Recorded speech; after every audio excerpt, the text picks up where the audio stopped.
Hi, welcome in the third video explaining the Do Live Well framework.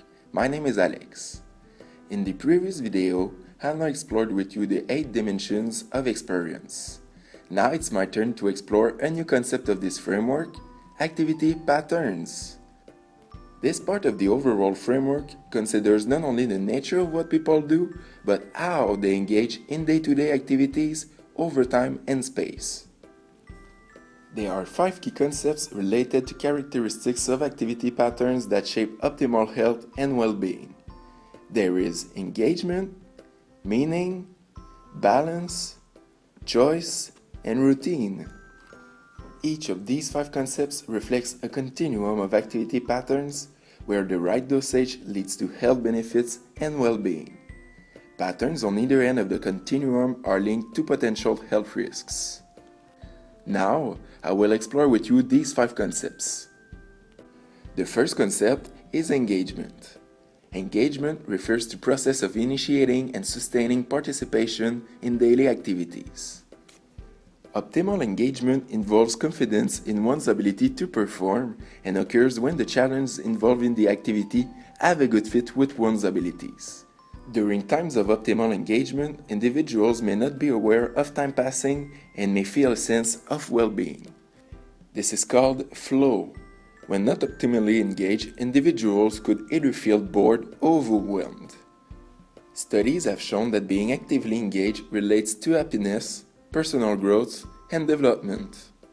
The second concept is meaning. Meaning is often conceptualized as an internal subjective process informed by one's personal values and history. An activity such as cooking a meal, for example, could be viewed by someone as a chore, while for another person it can represent a source of enjoyment.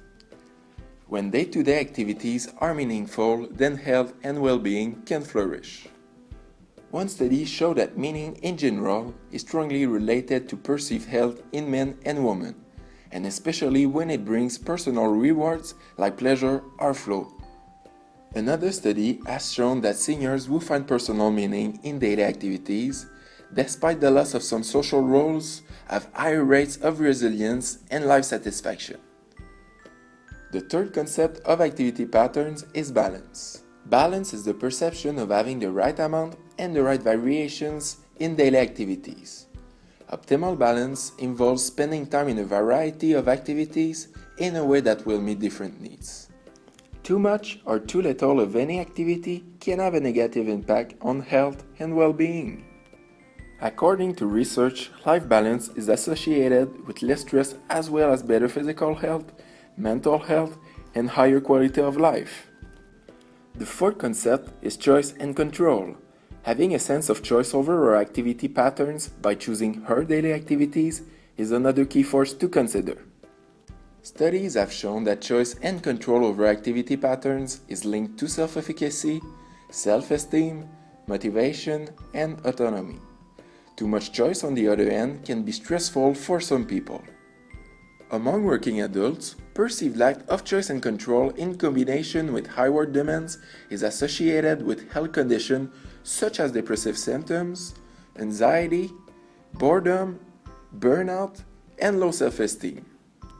Finally, the fifth concept is routine. Routines are patterns of time use, including habits and rituals. They can be a source of stability, familiarity, and predictability. During times of transition, routines may be disrupted. Ideally, they should be flexible to adapt to the inevitable contingencies of life. In adolescence, stability provided through regular family routines is correlated with increased social competence, self-esteem, and improved educational outcomes. In conclusion, as you can see, it's not only what you do that matters, but also how you do it. Now it's your turn to think about your activity patterns. Do you engage in activities that are so interesting that you lose track of time? Do you have any activity that give meaning to your life? Do you have a good balance in your activities, whether at work, home, family, leisure, rest? Do you feel that you have control over what you do and how you do it? How do you see your daily routine? With these reflections in mind, we thank you for listening and we will see you in the next video.